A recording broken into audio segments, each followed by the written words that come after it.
창세기 3장에 보면 첫사람 아담 하와를 뱀이 와서 유혹합니다. 그래서 아담으로 말미암아, 첫사람 아담으로 말미암아 세상에 죄가 들어옵니다. 창세기 3장 5절에 보면 뱀이 이렇게 말합니다. 너희가 그것을 먹는 날에는 너희 눈이 밝아서 하나님같이 되어 선악을 알 줄 하나님이 아심이니라. 너희가 그것을 따 먹으면 눈이 밝아서 너희가 하나님처럼 될 것이다. 그래서 하나님께서 선악을 알게 하는 나무의 열매를 따먹지 말라고 했다. 하나님의 말씀을 어기고 인간을 속여서 선악과를 인간이 따서 먹도록 합니다. 그때부터 하나님처럼 되고자 했던 인간이 죄로 인해서 죽을 수밖에 없는 존재가 됩니다. 그리고 창세기 4장에 보면 16절, 17절에 보면 그 아담의 아들 가인이 뭐라고 하냐면 하나님 앞을 떠나서 에덴 동쪽 노 땅에 거주했다. 그리고 아내와 동침함에 그가 임신하여 에녹을 낳은지라. 가인이 성을 쌓고 그의 아들의 이름으로 성의 이름을 에녹이라 하니라. 가인이 죄를 지은 아담의 후손인 가인이 두 가지 큰 어리석은 짓을 범합니다.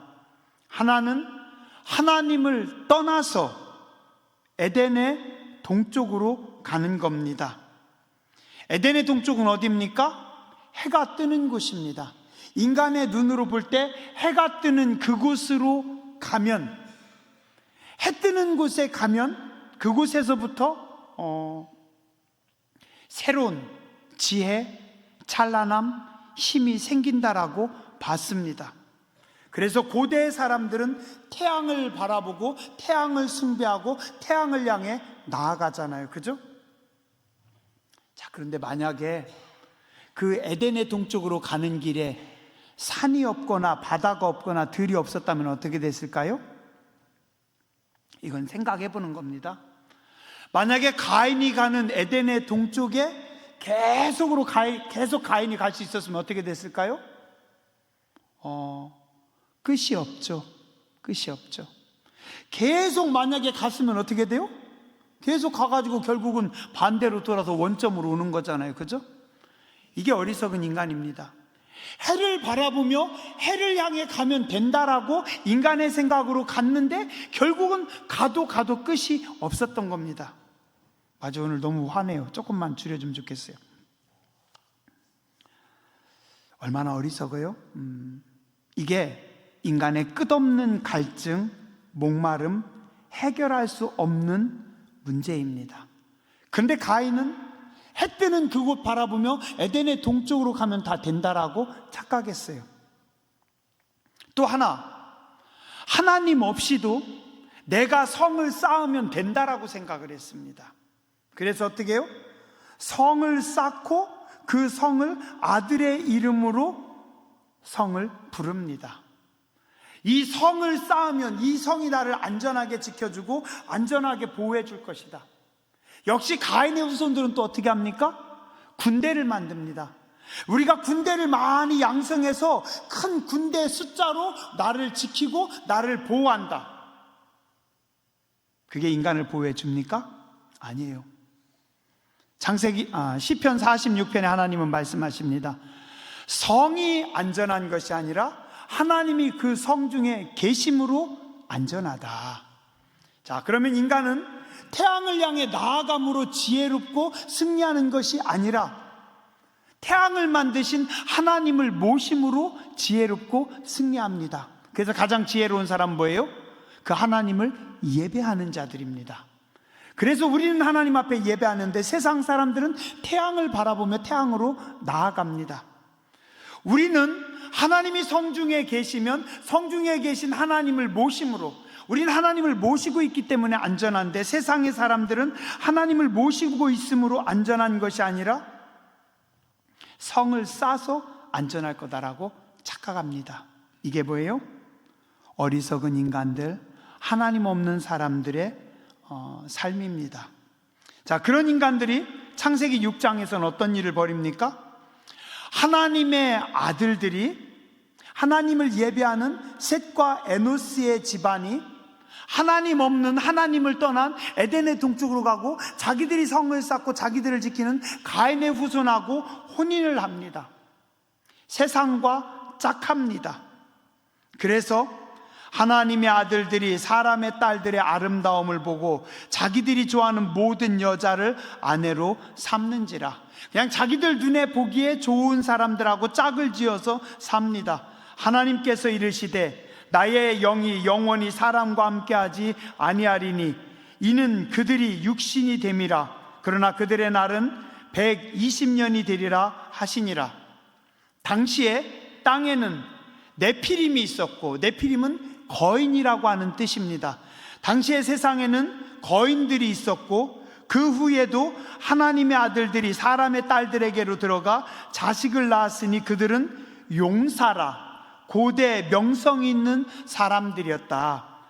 거인이었고 용사고 명성이고, 그럼 뭐예요? 전쟁을 잘하는, 싸움을 잘하는 전사들, 장군들, 군인들이었다라는 겁니다. 자, 그들은 거인이고 용사고 명성 있고 싸움을 잘하면 우리가 세상을 통치하고 우리가 세상을 다스리고 우리가 전부다라고 그들은 생각합니다.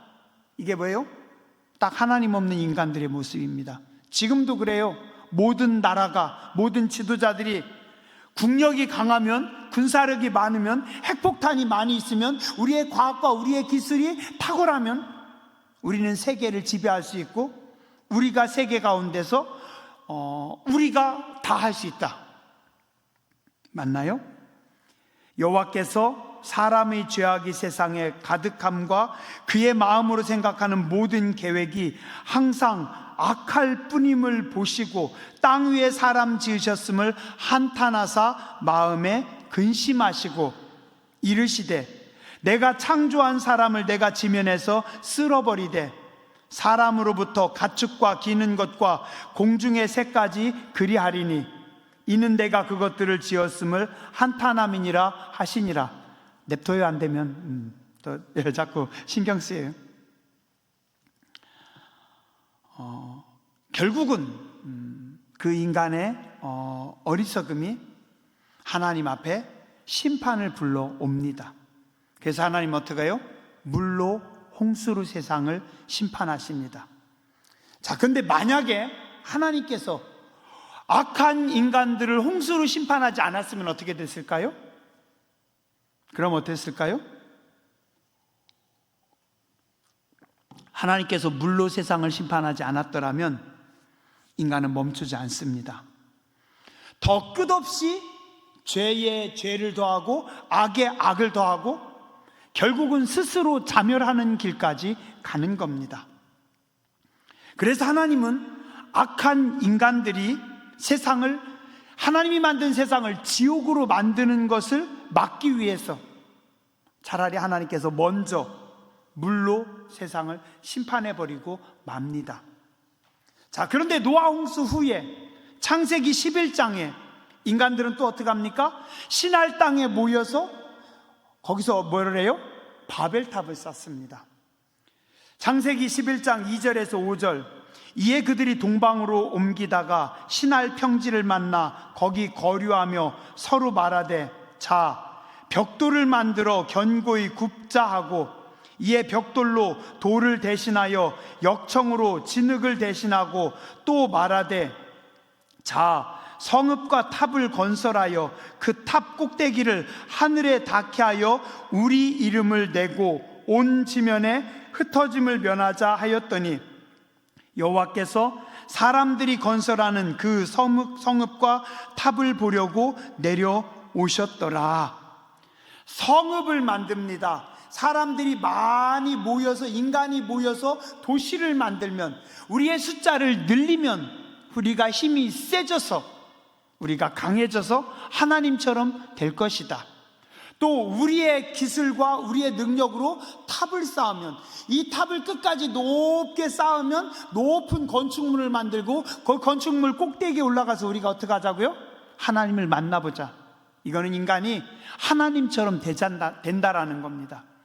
자, 성읍을 만듭니다. 도시를 만들어서 사람들을 많이 모아서 우리의 힘으로 하나님과 대등하게 되고, 우리가 탑 꼭대기에 올라가서 하나님을 만나자.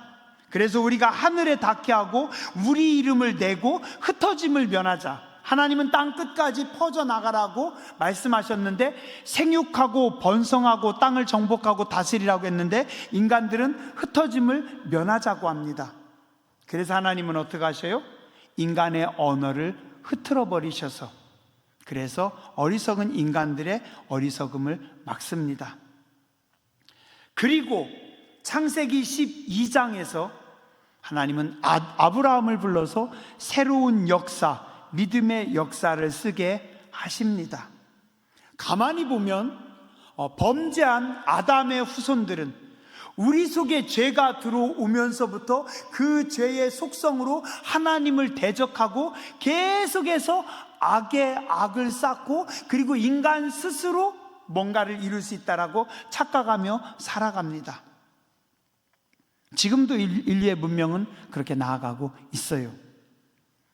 제가 어릴 적만 해도 그런 이야기들이 있었어요. 과학 잡지, 신문들에 보면 그런 이야기를 했습니다. 곧 머지않아 몇십 년 안에 우리 인류가 모든 질병을 다 정복할 것이다. 게놈 지도를 완벽하게 만들어서 새로운 인간을 만들어낼 수 있다. 우리 인간의 유전자, 모든 유전자, 그리고 우리의 모든 세포를 다 분석해서 유전자 지도를 만들어서 우리가 가지고 있는 유전자 속에 어떤 질병 유전자, 약한 유전자, 열성 유전자들은 다 빼내서 병에 걸리지 않는 완전한 인간, 슈퍼 인간을 만들겠다. 그 다음에 또한 식량 문제를 해결하기 위해서 계속해서 유전공학을 통해서 유전공학으로 만들어내는 그 작물들, 콩이라든가 그렇게 해서 만들어내는 식물로 인간의 모든 식량 문제를 다 해결하겠다. 어떻게 됐나요? 성공했나요?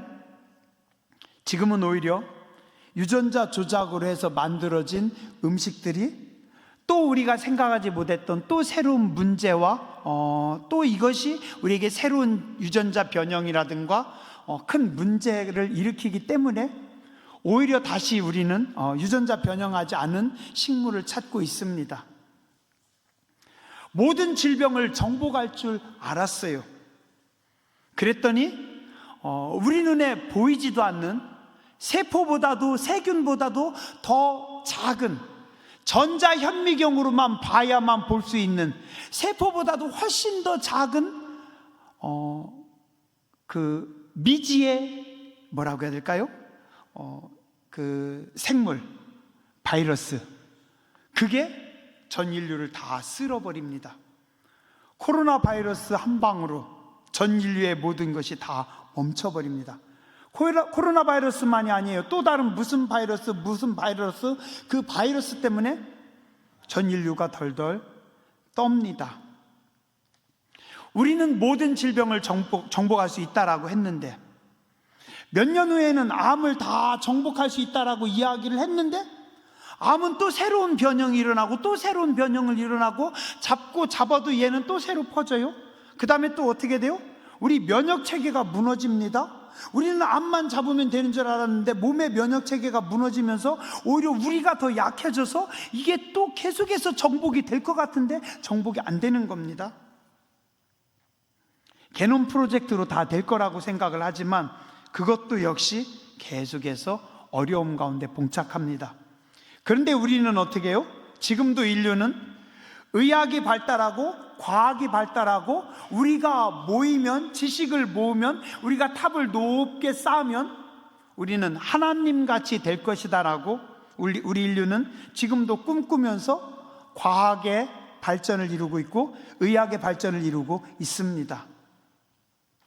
어떨까요? 근데 성경은 그렇게 말씀합니다. 첫사람 아담으로부터 죄악이 들어왔고 그 죄악으로 오염된 아담의 후손들인 인간은 스스로 구원함을 얻을 수 없고 그 인간은 심판 가운데 들어갈 수밖에 없다라고 성경은 말씀하고 있습니다. 우리가 잘 아는 그 위대한 사도, 믿음의 사도 바울도 고백합니다. 로마서 7장 24절에 말씀합니다. 오호라 나는 곤고한 사람이다. 이 사망의 몸에서 누가 나를 건져내랴. 난 너무 괴로운 사람입니다. 너무 힘든 사람입니다. 왜요? 내가 마음으로는 하나님을 바라보고 내가 믿음으로 하나님 바라보며 살아가려고 하는데 내 마음속에 또 다른 법이, 죄의 법이, 육신의 법이 나를 붙잡아서 나는 하나님 말씀대로 살려고 하는데 내 속에서 싸움이 일어나가지고 이 죄의 법이 나를 끌어당겨서 자꾸만 죄악으로 끌고 가는 겁니다. 그래서 내가 죄를 지으면 이것은 내가 지는 것이 아니라 내 안에 또 다른 악한 법이 나를 끌고 가는 겁니다. 인간의 약함에 대해서, 인간의 부족함에 대한 어떤 사도 바울의 진솔한 고백입니다. 자, 오늘 로마서 5장 우리가 본 12절부터 끝절까지는 첫사람 아담, 그리고 그 아담의 죄로 인해서 죽을 수밖에 없고 무너질 수밖에 없는 인류를 구원하시기 위해서 완전하신 하나님 그리스도께서 인간의 몸을 입고 이 땅에 오셨고 그 그리스도께서 우리를 자유하게 하시고 우리의 모든 문제를 해결하심을 말씀하고 있습니다. 14절 아담으로부터 모세까지 아담의 범죄와 같은 죄를 짓지 아니한 자들까지도 사망이 왕노릇하였다. 뭐 했다고요? 사망이, 죽음이 왕노릇하고 있다. 공동번역에 보면 이렇게 말씀합니다. 아담의 범죄의 경우에는 그 한 사람 때문에 죽음이 군림하게 되었습니다. 아담의 범죄로 인해서 죽음이 우리 가운데 군림합니다. 새 번역, 죽음이 우리 가운데 왕노릇합니다. 현대인의 성경에 보면 뭐라고 하냐면 죽음이 우리를 지배합니다. 죽음이 우리를 지배한다라고 말씀합니다. 자, 로마서 5장 17절 한 사람의 범죄로 말미암아 사망이 그 한 사람을 통해서 왕노릇하고 더욱 은혜와 의의 선물을 넘치게 받은 자들은 한 분 예수 그리스도를 통하여 생명 안에서 왕노릇하리로다. 로마서 5장 21절에도 아담의 후손들은 죄가 사망 가운데서 왕노릇한다. 공동번역은 군림한다. 새번역은 지배한다. 현대인의 성경 군림한다. 그러니까 죄와 죽음과 악이 아담의 후손들, 범죄한 인간들을 위해 군림하고 지배하고 다스리고, 그런데 그곳에서 자유하게 하기 위해서 예수님께서 오셨고 예수님을 믿을 때 그 예수님으로 말미암아 어떻게 돼요? 은혜와 의의 선물을 받아서 예수 그리스도를 통해서 무엇이? 생명 안에서 너희가 왕노릇 할 것이다. 자, 아담의 후손인 우리가 범죄함으로 죄와 죽음이 왕노릇합니다. 우리 위에 군림합니다. 우리를 통치합니다. 우리를 지배합니다. 이게 어때요? 예수님을 만나지 못한 모든 인생의 모습이라는 겁니다. 제가 금방 창세기 3장, 4장, 6장, 11장 계속해서 인간이 이어져 내려오는 그 죄악의 모습, 범죄의 모습, 그게 다 뭐예요? 죄가 통치하고 악이 지배하고 악이 다스리는 인간의 모습입니다.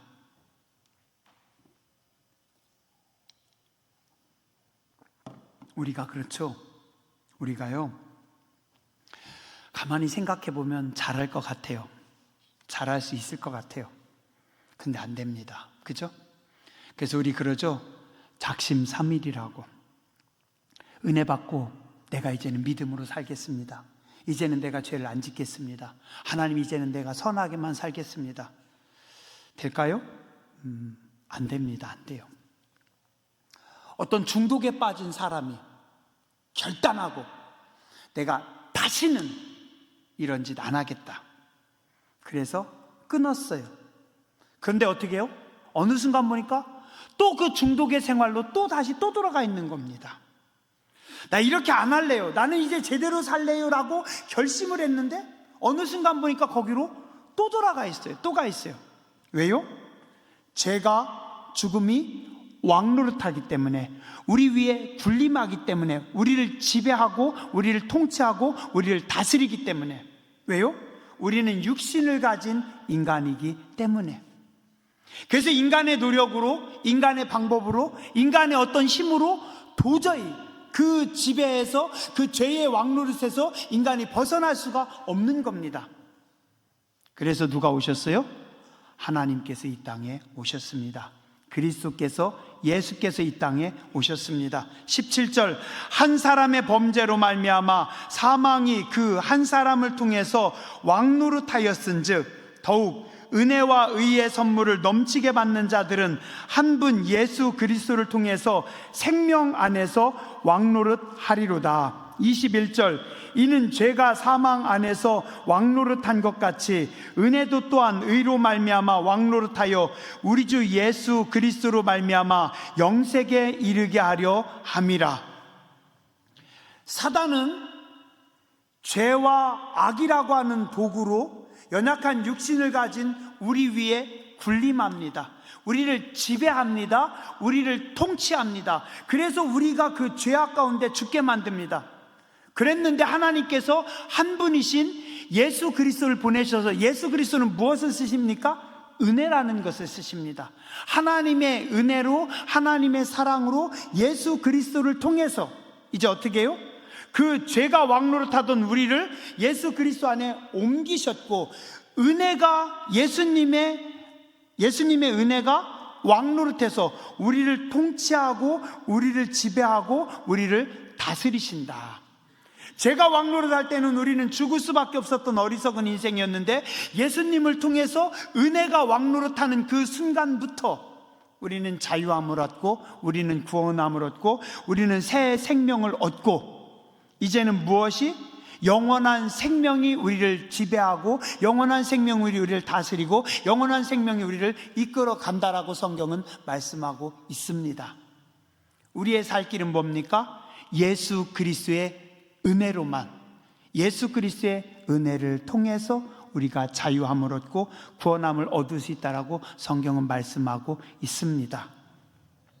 근데 진짜 신기해요. 진짜 그래요. 우리가 아무리 잘하려고 해도 안 됩니다. 안 돼요. 내가 예배 잘 드리려고 한다고 여러분들 잘 돼요? 예배 잘 드리려고 결심하고 왔는데 어느 순간 졸고 있어요. 어느 순간 딴 생각하고 있어요. 내가 믿음으로 산다라고 결심했는데 어느 순간 또 죄악에다가 발을 담그고 거기서 놀고 있어요.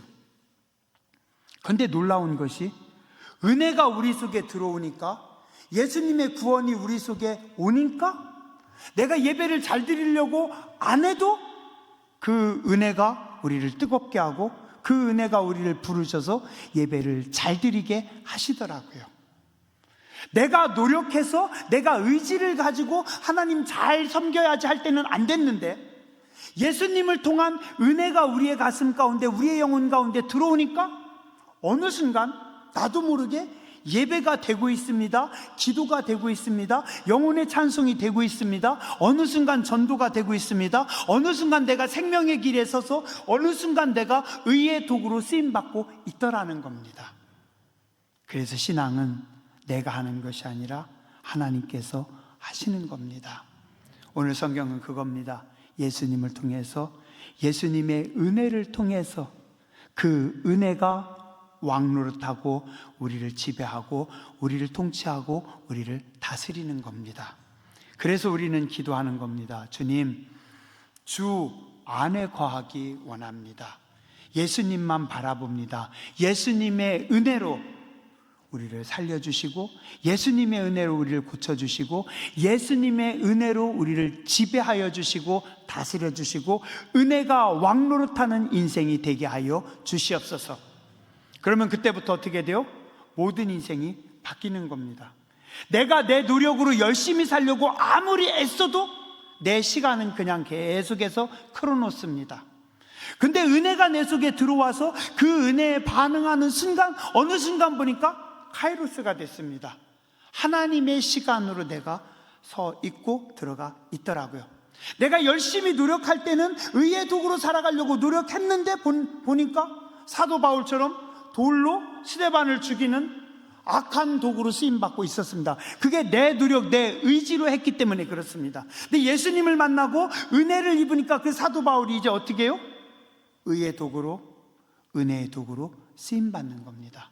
내 노력으로, 내 의지로 전도한다고 열심히 전도했는데 전도는커녕 내 삶 자체가 계속해서 부끄럽고 무너집니다. 근데 어느 순간 은혜로 적셔지니까 나도 모르게 나를 통해서 그리스도의 향기가 나가고 하나님의 은혜가 증거되고 그로 인해서 구원이 있고 그로 인해서 성령의 열매들이 나타나고 있습니다. 자, 오늘 마지막 21절 우리 한 번만 더 보시죠. 이는 죄가 사망 안에서 왕노릇한 것 같이 은혜도 또한 의로 말미암아 왕노릇하여 우리 주 예수 그리스도로 말미암아 영생에 이르게 하려 함이라. 예수님을 통한 은혜가 여러분을 다스리시고 통치하는 삶이 되시기 바랍니다. 은혜가 다스리고 왕노릇하는 교회가 되어야 됩니다. 예수님을 통해서 영원한 생명이 계속해서 흘러나가는 교회가 여러분의 삶이 되시길 주님의 이름으로 축원합니다. 기도하겠습니다.